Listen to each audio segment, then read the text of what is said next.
Mali kunnafoni tele filɛbagaw an ka foli b'aw ye Mali kɔnɔ ani Mali kɔkan. Bi sɔgɔmada in na an bɛ Badalabugu de fini fashion na Fatumata Sumaworo fɛ yen.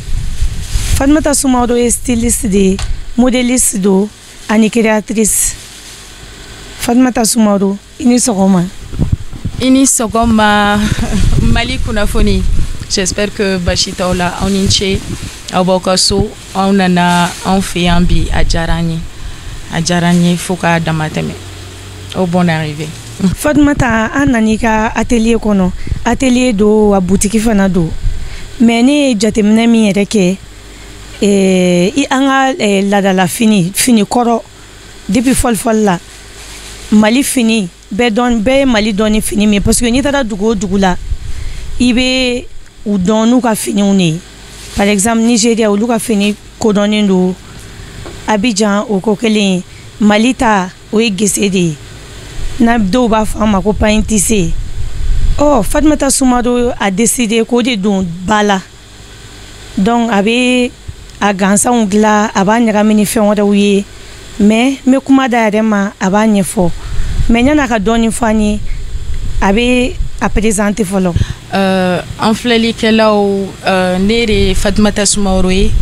fini fashion promotrice ni bɛɛ bɛ n wele ko Gogo. Fini fashion ye entreprise ye min sigilen don depuis 2019. N bɛ se k'a fɔ 2019 parce que ka papier k'a la ka nifu k'a la walasa État ka se k'a dɔn ko entreprise bɛ ka exister o kɛra 2019 fo bi an filɛ yɔrɔ min na. Et fini fashion ka laɲini tɛ fɛn wɛrɛ ye k'an ka dalifini k'o don ba la ni ko k'a don ba la ka tendance wɛrɛw kɛ ni a ye. I b'a fɔ an delilen don ka dalifini ye bundu an b'a ye fɔlɔ an tilela birifini i b'a ye ou bien a bɛ kɛ tableau ye ou bien a bɛ kɛ tapis ye an tun b'o de dɔn a la. Donc après constat et puis une sœur dɔ fana bɛ yen nɔ n b'a fɔ ten ne ye gese yira ale la un jour. Donc ale yɛrɛ kɔnɔna filila et pourtant c'est typique de chez nous. Donc an sera fo musokɔrɔba de ma u ka se k'an kunnafoni pour nous dire que vraiment c'est typique de chez nous ici. Donc ne ko an sifinaka caman bɛ yen an t'o kalama et pourtant a kan ka bila an ka valise de kɔnɔ n'an bɛ furu. Donc est-ce que ne t'a essayé k'a bayɛlɛma k'a kɛ ko caman ye min bɛ se ka an jeunes fana intéresser. Donc c'est pourquoi l'idée m'est venue sans formation. N y'a fɔ cogo min ma taa centre la ka taga coupe kalan ma taga centre la ka taga couture kalan ni en stylisme ma taga formation kɛ ni si la a nana ten parce que n ye comptabilité de kalan à la base. J'ai eu à faire des études de comptabilité mais ala ka jarabi do Johnny dakan ka kɔrɔ ni Johnny yɛrɛ et puis même min kɔnɔ sisan o ka di n ye ka tɛmɛ. Donc gese nya a décidé k'a don ba la comme vous voyez cahier t'a la finiw tɛ vestes tɛ au fait fɛn o fɛn de bɛ ko fini d'où tɔgɔ fini fashion. Parce que bɛɛ b'a dɔn fashion n'o fɔra dɔrɔn ça représente la mode mais pour que k'a dɔn ko Mali ta don Mali fini don bɛɛ b'a dɔn an b'a fɔ fini an bɛ taa fini san. Donc j'ai pas voulu trop changer n ko fini fashion donc fini mode en un mot. Donc fini fashion ka idée kɔni ye ka gese in de don ba la. Bon récemment an bɛ ka création kɛ ni fifalan fɛnɛ n ye prix yɛrɛ ta n'o ye Ogobanyana ɲinan. O fifalan fɛnɛ n bɛ fɛn caman kɛ n'o ye n bɛ boucle kɛ n'a ye an sera ka robe kɛ n'a ye robe min bɛ ko et bibi na fɛnɛ bɛɛ b'a dɔn lavage à sec ça existe. Donc fifalan ninnu bon, c'est pour montrer vraiment que an ka produit n'an y'an jija an bɛ se k'a don ba la. An bɛ se k'a don ba la ka tɛmɛ nin bɛɛ kan. Et puis n bɛ se k'a fɔ halisa idée baden de bɛ yen fini fashion bɛ fɛ ka min kɛ halisa ni gese in ye. Gese fɛnɛ mɔgɔ caman ma ni bɔgɔlan confond. Gese bɔgɔlan bɛ dilan ni gese mais gese tɛ dilan ni bɔgɔlan ye. I b'a fɔ gese blanc min bɛ tissé o de bɛ ta ka bɔgɔ dɛsɛ a kan k'o kɛ bɔgɔlan ye. Mais min bɛ tissé en couleur ni tantɔ o bɛ sɔrɔ tan neutre. D'autres aussi me taxent en disant que en couleur nous c'est rasta comme une conseiller benekun ou il faut que c'est rasta alors que ni couleur nous be depuis ne bemba ke clé depuis ne mo ke clé c'est des couleurs ne m'a choisi ne m'a faut gese dalanya na ni couleur ke ne m'a faut ni couleur ke bundu bundu spécialement il va faut mi flene kayena tan bundu bundu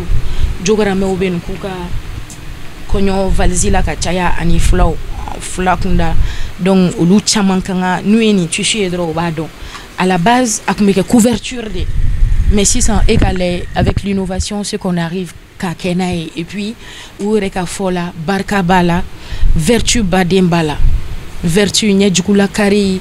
attire chance mauvais sort chekoroba do re kwa mako afinin ko ka to ikana ko ali koroteti do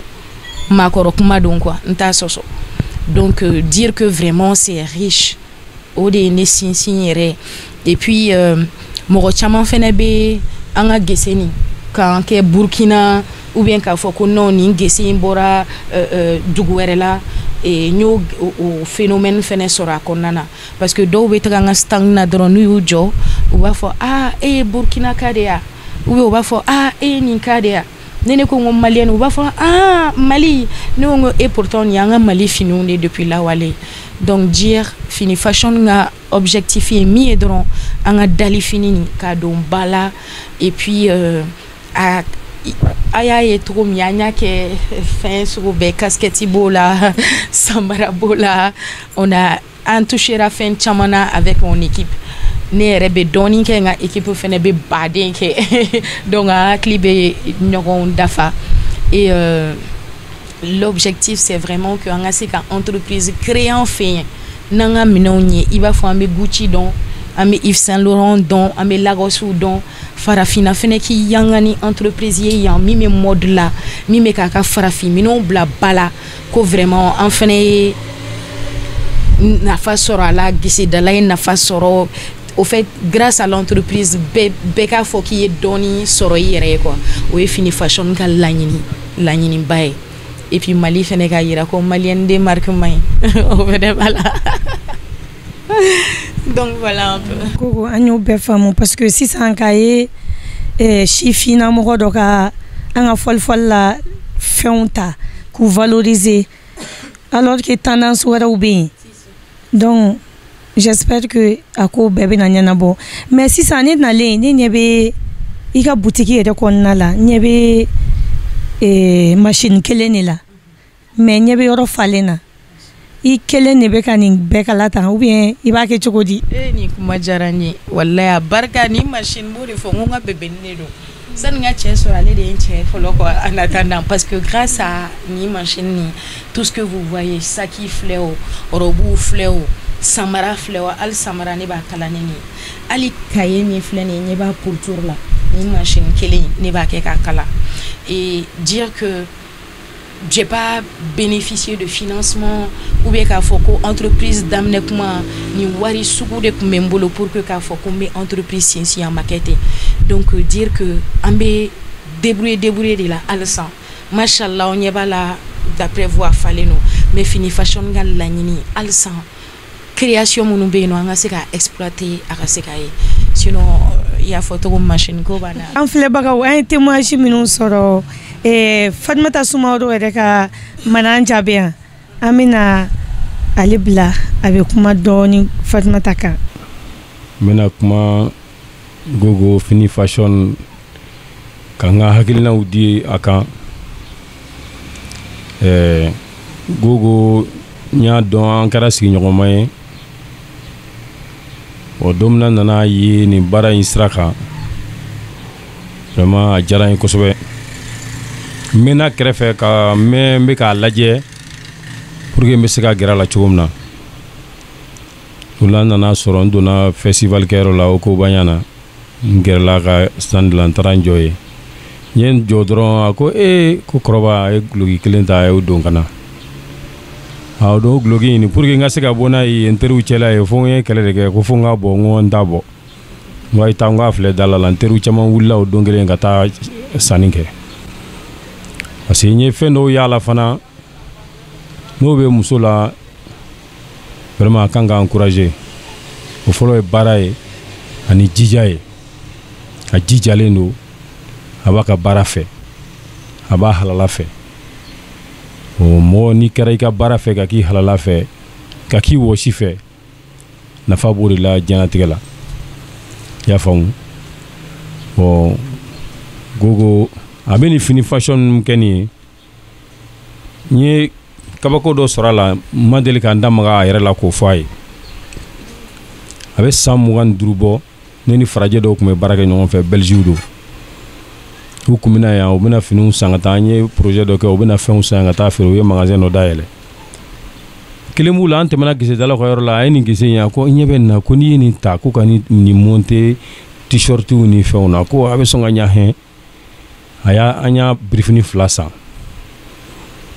a taara n'a ye k'o exemplaires kɛ ka taa n'a ye presque a taalen mun n'o ye o de sanna ka tɛmɛ u taara ni fɛn o fɛn ye quoi mais ala y'a kɛ an n'olu ka baara sera danyɔrɔ la an ka baara banna san 20 nin kɔ n nana ye Gogo la don min na vraiment hakili jiginna muso ka kuma na mais n da ma deli k'a fɔ a ɲɛna ma kuma kelen fɔ k'a da kan ma f'i ye Gogo kan ka dɛmɛ Gogo mago bɛ dɛmɛ la a kan ka dɛmɛ hakilina mun b'a la u ka bon ni nin ye ka taa ka segin baara mun b'a la a bɛ se ka n'i sigi sɔgɔma yan ka kalali kɛ fo wula a sigilen bɛ machine na a bɛ kalali la vraiment a mago bɛ dɛmɛ na financièrement ka hakiliw fara o kan an b'a ɲini an ka faamaw fana fɛ artiste de don artiste den don Idrissa Sumaworo den don a kɔrɔkɛ de fana ye Ramses ye la a bɛ art so de kɔnɔ o ka a y'o art yira hali an ka pouvoir la ka duloki dɔ dilan an ka jamana ɲɛmɔgɔ ye n'i y'a ye i t'a fɛ ka taa ka to a ji an ka fara ɲɔgɔn kan an ka dɛmɛ pour que a hakilina bɛ yɔrɔ min na ka se yen n'i y'a ye ne nana k'an jɔ a ka manageriya jɔyɔrɔ la n ye n jɔ n'o hakilina de ye k'a dɛmɛ fo ka se a ka hakilina la parce que adamaden kɔnɔkulu jɛlen de bɛ bi fɔ mɔgɔ kelen tɛ se ka ko foyi dilan i bɛ se hakilina dɔ la dɔ fana kan ka fara o kan vraiment n b'a ɲini se bɛ minnu ye a y'a na an balimamuso ni an k'a dɛmɛ a kalifa ne la ala fana y'olu kalifa anw na de i b'a dɔn Sumaworolakaw ala y'olu kalifa filaw la an de b'olu kɔlɔsi o kɔlɔsi mun bɛ ne n'a cɛ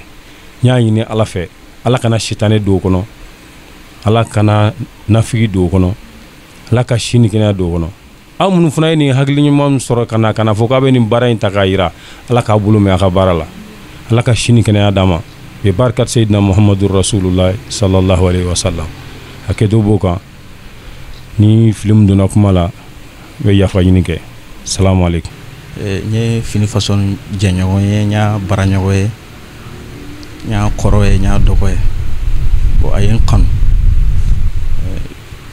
n ye mun ye fini façon na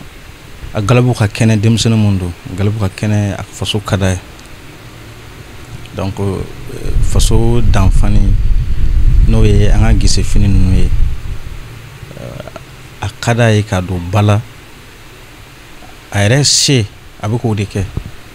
parce que adamaden n'i kelen n'i ko i b'a bɛɛ kɛ a ma nɔgɔn fini façon bi yɔrɔ min na bi a mago bɛ dɛmɛ na kosɛbɛ denmisɛnninw da a mago bɛ dɛmɛ na mais bon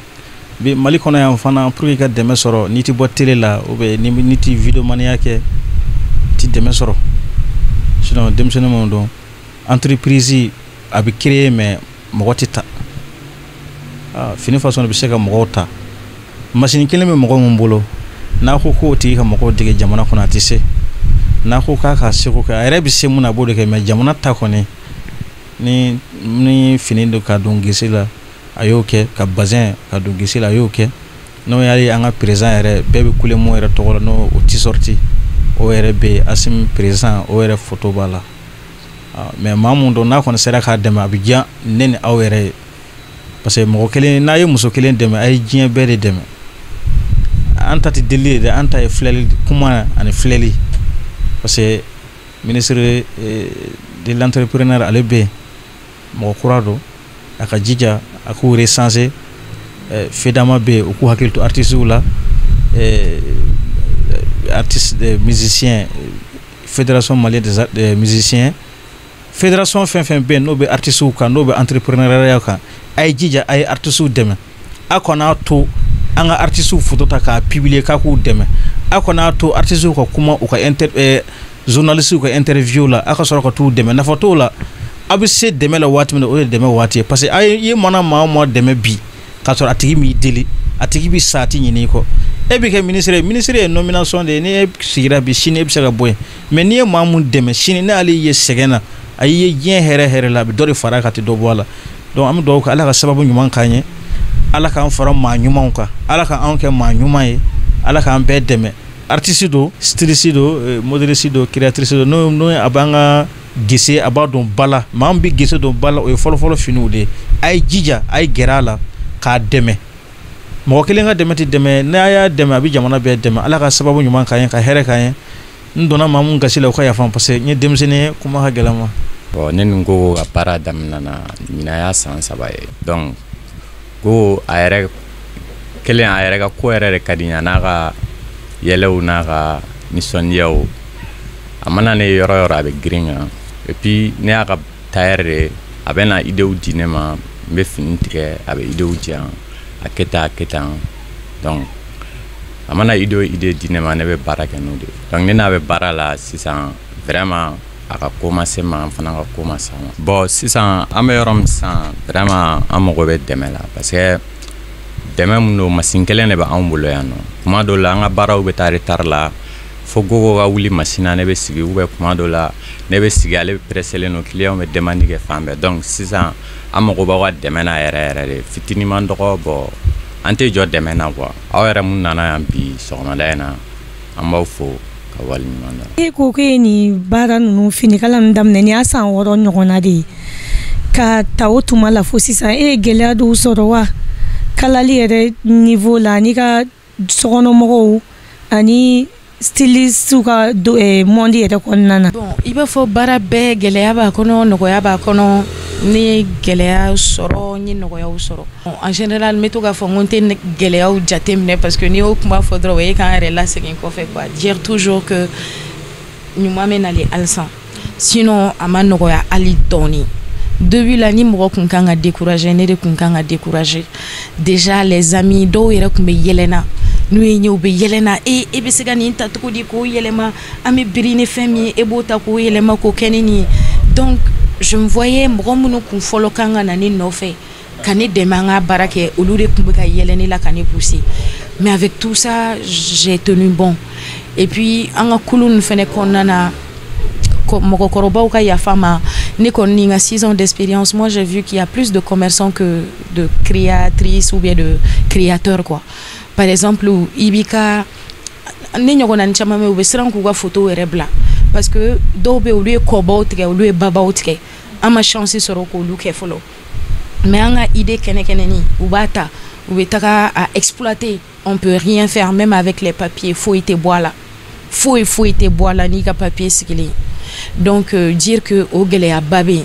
et puis ne kɔni fɛ ni dɔ bɛ ka dɔ kɛ dɔ ka dɔ to dɔ ye quoi Mali fini ka ca kojugu m'a fɔ ko i kana gese kala ou bien i kana nin kɛ dɛ non mais ni nin karisa ye nin modèle kɛ nin ye nin kɛ a ka œuvre respecter quoi i t'a dɔn a ye temps min kɛ pour ka se a bɛ yɔrɔ min na bi donc o gɛlɛyaba fɛnɛ bɛ yen et les Maliens mais c'est qu'il changera sinon au début c'était pas facile que an ka produit sans surtout ne fifalan beaucoup glan wa fo mais fifalan be sugu la dɔrɔmɛ 10 e bɛ ka fɔ k'e bɛ nin feere an ma 200 ne bɛ nin san cogo di 200 mais après ils ne savent pas l'effort que min kɛra pour que ka se ka fifalan yɛlɛma ta ka se ka kɛ boucle a ka don kulo la donc au bɛɛ kɛra mais avec tout ça j'ai eu tellement de bonheur que min ɲina olu kɔ quoi. Gogo i ye ka gɛlɛyaw fɔ sisan ne ɲɛ b'a la fana i ye nafa dɔw sɔrɔ a la parce que an ka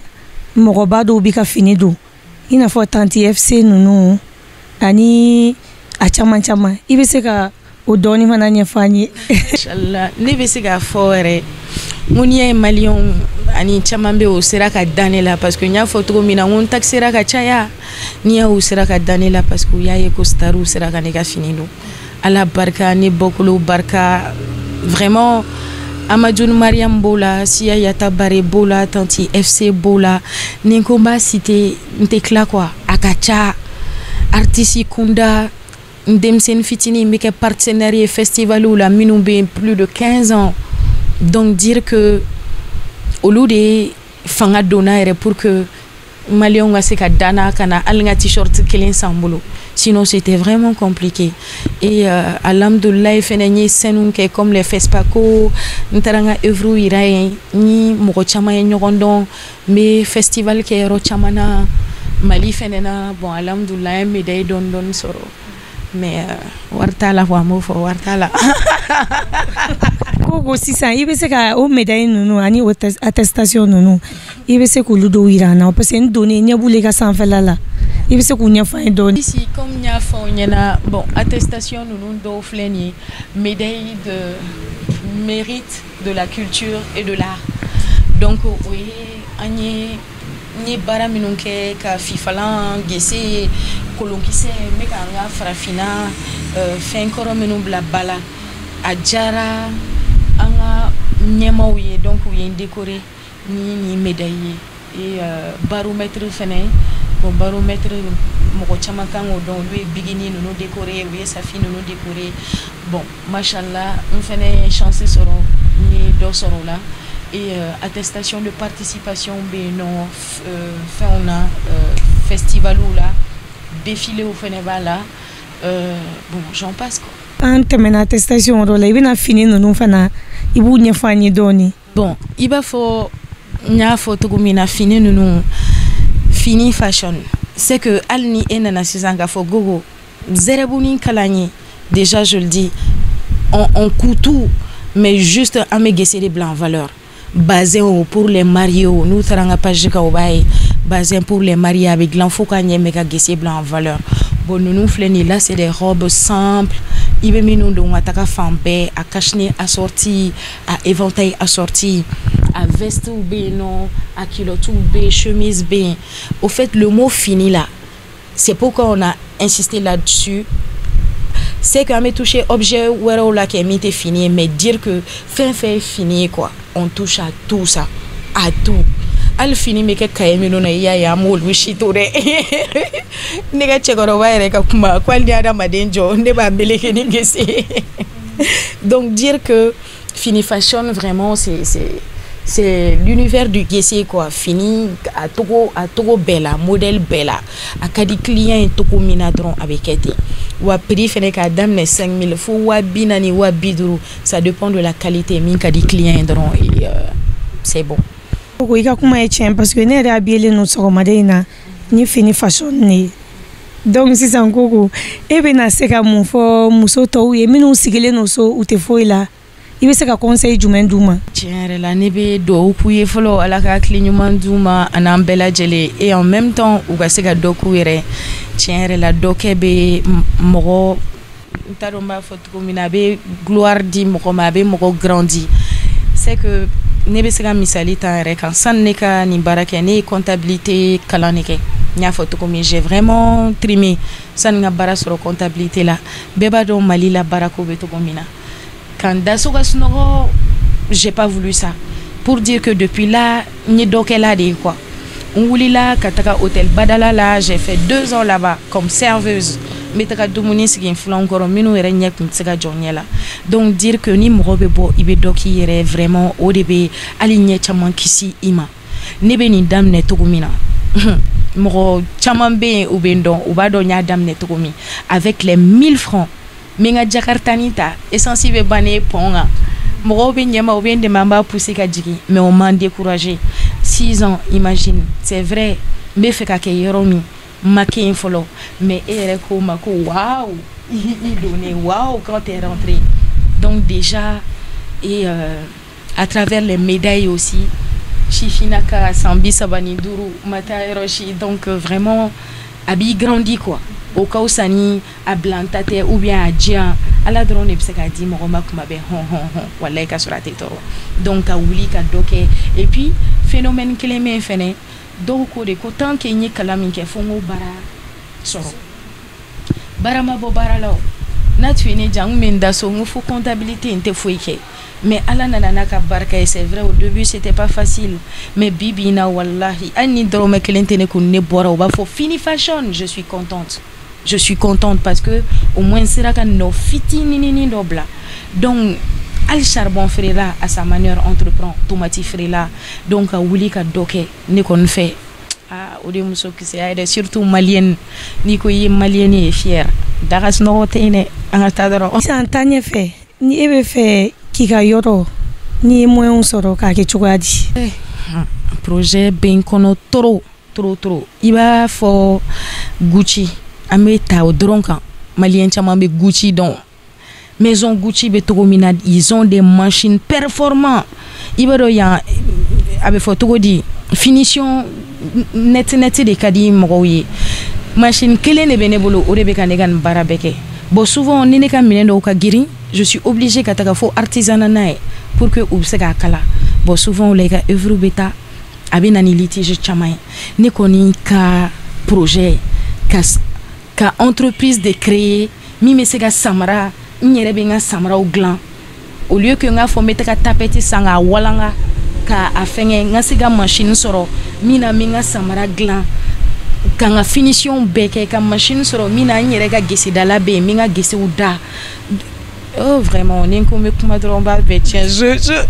maison Gucci fini fashion ka an ka tɛmɛ o kan c'est le rêve ultime mais exemple ta olu kan parce que ali anw maliyɛnw dire que c'est des exemples an bɛ complexé n'i bɛ fɛ ka hali boucan kɛ ouais Gucci de bɛ na Yves Saint Laurent de bɛ na bon je souhaiterais aussi que un jour fini fashion ka se ka kɛ structure ye min fɛnɛ an m'an vanter na ah ouais fini fashion de bɛ na ouais donc pour ça il faut vraiment du travail et de l'aide quoi on est mot fɛnɛ b'a o b'a jɛ an ka jɛmukan an bɛ na kuncɛ i ka kuma laban n'i bɛ se k'o fɔ i ka kuma ka laban ne b'aw yɛrɛ fo kosɛbɛ aw ni ce aw de nana pour que diɲɛma ka se k'an ka baara dɔn ala k'aw dɛmɛ aw ka baara la en même temps n bɛ maliyɛn bɛɛ fo kuma kɔni a ma nɔgɔn ne donna mɔgɔ min gasi la o ka yafa ma mais juste pour dire fini fashion bɛ yan an bɛ Badalabugu c'est mon Jesco là et on est prêt pour vous quoi en prêlen do aw kama heure bɛɛ a ye na dɔrɔn et voilà c'est le dernier mot merci infiniment ni mɔgɔ min mago bɛ fini fashion na Fatoumata Soumaoro Gogo Badalabugu c'est mon Jesco an ɲɛsinen do jardin Castor Matin face sinon numéro de téléphone 79 03 41 42 ou bien 68 45 45 82 n'an welela ni fila fɛn fɛn la an bɛ sɔrɔ merci beaucoup Mali kunnafoni on ce et à la prochaine an filɛbagaw an ka jɛmukan kuncɛtuma sera n y'a fɔ aw ye cogo min na an tun bɛ Badalabugu fini fashion na Gogo Soumaoro fɛ yen a k'an bɛn don wɛrɛ